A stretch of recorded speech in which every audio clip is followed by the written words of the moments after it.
14 కిలోమీటర్ల లోతులో సంభవించిన భూకంపం చాలా శక్తివంతంగా భావిస్తున్నారు. దాని ప్రభావం మధ్య ఇజ్రాయెల్, ఈజిప్టు, లిబియా, టర్కీతో పాటు మొత్తం తూర్పు మధ్యధర ప్రాంతంలో కనిపించింది. భూకంపం తర్వాత అధికారులు హెచ్చరిక జారీ చేశారు.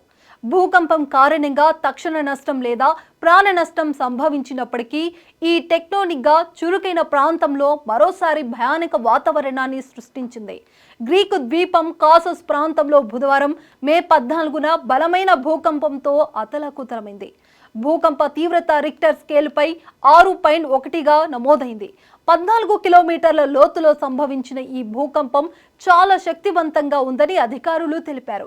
దాని ప్రభావం ఇజ్రాయెల్, ఈజిప్టు, లిబియా, టర్కీతో పాటు మొత్తం తూర్పు మధ్యధర ప్రాంతంలో కనిపించింది.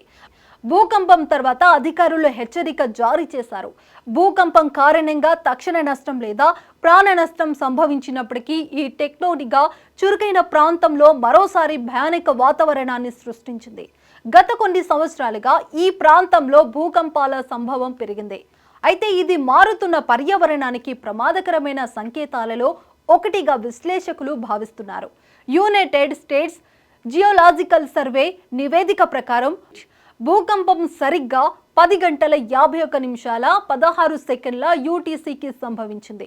అయితే భూకంపం కేంద్రం కాసస్ ద్వీపం తీరంలో నమోదైంది. ఇది క్రీట్ రోడ్స్ మధ్య ఉంది.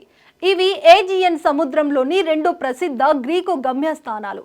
దాదాపు 1000 మంది జనాభాతో కాసస్ ద్వీపం దాని సుందరమైన ప్రకృతి దృశ్యం, ప్రశాంత వాతావరణానికి ప్రసిద్ధి చెందింది. ఇది ఏకాంతాన్ని కోరుకునే వారికి ప్రశాంతమైన ప్రదేశంగా పర్యాటకులను ఆకర్షిస్తుంది. ఈ భూకంపం 6.1 తీవ్రతతో నమోదైంది. నివేదికలు చాలా బలంగా ఉన్నాయని, ఇది విస్తృతమైన ప్రకంపనలు, భారీ నష్టం సంభవించే అవకాశాన్ని సూచిస్తున్నట్లు పేర్కొంది.